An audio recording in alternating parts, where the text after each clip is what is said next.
Psychology as a separate discipline. So here we have Wundt, and please remember the name of that scholar because it is very important. So during the mid-80s, a German physiologist named Wilhelm Wundt was using scientific research methods to investigate reaction times. His book, published in 1873, Principles of Physiological Psychology, outlined many of the major connections between the science of physiology and the study of human thought and behavior.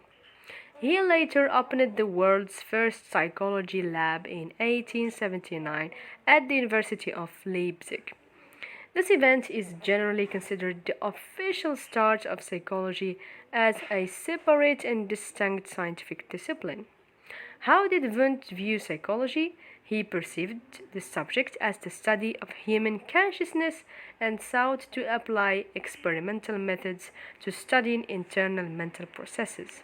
While his use of a process known as introspection is seen as unreliable and unscientific today, his early work in psychology helped set the stage for future experimental methods. So, in a nutshell, here Wundt is the first establisher or founder of psychology as a scientific discipline, and he founded the first laboratory, which means that the start of psychology here is considered as a scientific discipline and not related to philosophical meditations anymore. So let's talk now about the main psychological schools of thought. So we have the first one is structuralism, psychology's first school of thought. Edward Titchener, one of Wundt's most famous students, would go on to found psychology's first major school of thought. According to the structuralists, human consciousness could be broken down into smaller parts. This is actually the idea of the structuralism. Using a process known as introspection, trained subjects would attempt to break down their responses and reactions to the most basic sensation and perceptions. While structuralism is notable for its emphasis on scientific research, its methods were unreliable. So, we see here that its methods were unreliable, limiting, and subjective. When Titchener died in 1927, structuralism essentially died with him. That's interesting. We have the functionalism of William James. Psychology flourished in America during the mid to late 80s. William James emerged as one of the major American psychologists during this period and publishing his classic textbook, The Principles of Psychology. Established him as the father of American psychology, his book soon became the standard text in psychology, and his ideas eventually served as the basis for a new school of thought known as functionalism. The focus of functionalism was about how behavior actually works to help people live in their environment. So here the focus of functionalism was about how behavior actually works to help people live in their environment. Functionalists utilized methods such as direct observation to study the human mind and behavior. Then we have constructivism. Constructivism versus functionalism. Here we will compare between them because they are the first schools of thought in psychology, so we have to show you how they are different and how they are similar. So both of these early schools of thought emphasized human consciousness, but their conceptions of it were significantly different. While the structuralists sought to break down mental processes into their smallest parts, the functionalists believed that consciousness existed as a more continuous and changing process. While functionalism quickly faded as a separate school of thought, it would go on to influence later psychologists and theories of human thought and behavior. The emergence of psychoanalysis. So here we're going to talk about Sigmund Freud.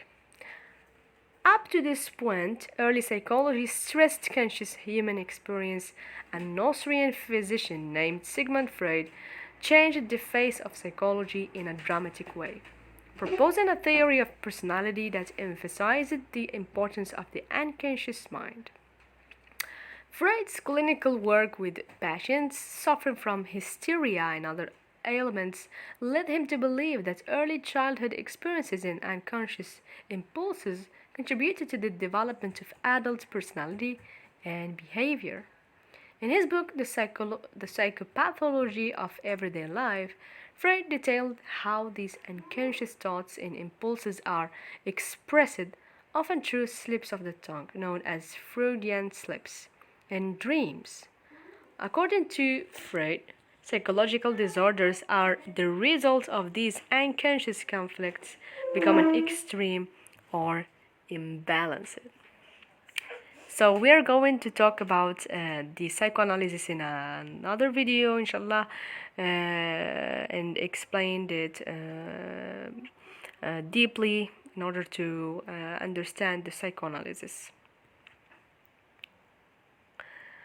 So, the psychoanalytic theory proposed by Sigmund Freud had a tremendous impact on the 20th century thought, influencing the mental health field as well as other areas including art, literature, and popular culture.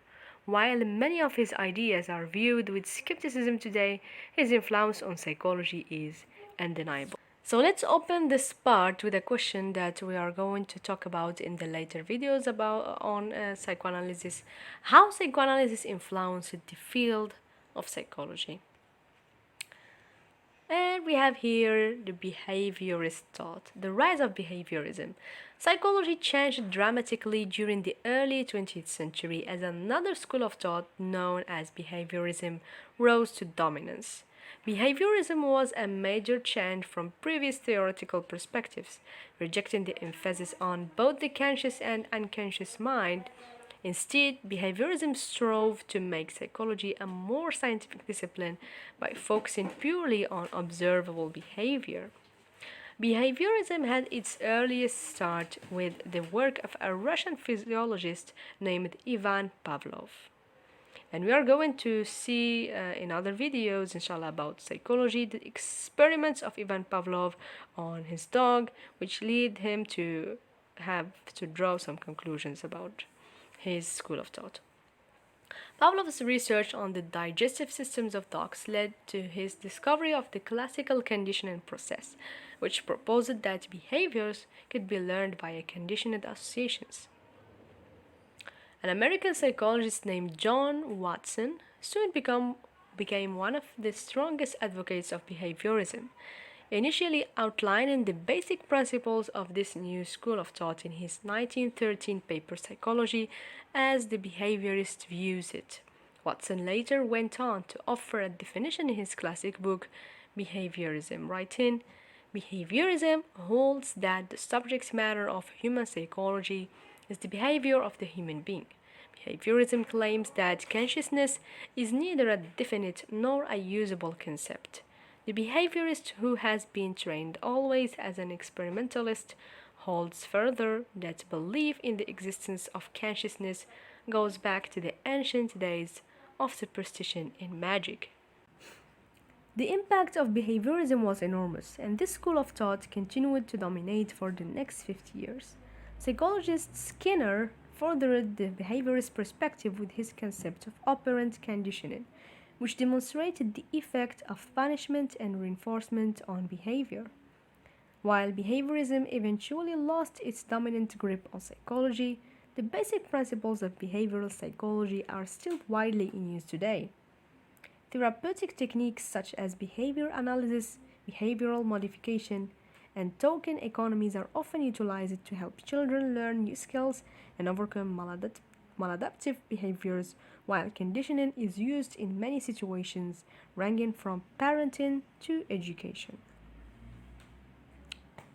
Here we have another school of thought of psychology, which means the humanistic psychology. While the first half of the 20th century was dominated by psychoanalysis and behaviorism, a new school of thought known as humanistic psychology emerged during the second half of the century. Often referred to as the third force in psychology, this theoretical perspective emphasized conscious experiences. American psychologist Carl Rogers is often considered to be one of the founders of this school of thought. While psychoanalysts looked at unconscious impulses and behaviorists focused on environmental causes, Rogers believed strongly in the power of free will and self determination. Psychologist Abraham Maslow also contributed to humanistic psychology with his famous hierarchy of needs theory of human motivation. This theory suggested that people were motivated by increasingly complex needs. Once the most basic needs are fulfilled, people then become motivated to pursue higher level needs.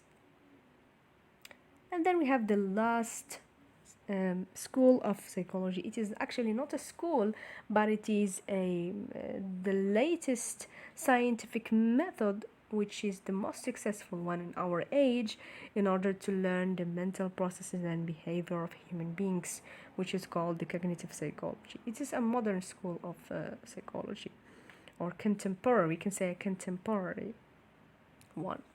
So during the 50s and 60s, a movement known as the cognitive revolution began to take hold in psychology. During this time, cognitive psychology began to replace psychoanalysis and behaviorism as the dominant approach to the study of psychology. Psychologists were still interested in looking at observable behaviors, but they were also concerned with what was going on inside the mind. Since that time, cognitive psychology has remained a dominant area of psychology as researchers continue to study things such as perception, memory, decision making, problem solving, intelligence, and language. The introduction of brain imaging tools such as MRI and PET scans have helped improve the ability to researchers to more closely study the inner workings of the human brain. So we have more other fields of contemporary psychology like biopsychology and evolutionary psychology, developmental psychology, feminist psychology, multicultural and cross-cultural psychology, personality, social, industrial, sports and exercise psychology as well. So now we reached the part of key terms. So we have here, I put some key terms of what I've explained earlier and translated them in Arabic, because my audience is going to be an Arabic audience, Moroccan audience. So let's get started. So we have constructivism, which means المدرسة البنائية. Okay. Functionalism المدرسة الوظيفية. Psychoanalysis مدرسة التحليل النفسي أو التحليل النفسي. Behaviorism المدرسة السلوكية. Humanistic psychology علم نفس الإنساني. Freudian slips زلات اللسان تسمى ب Freudian slips.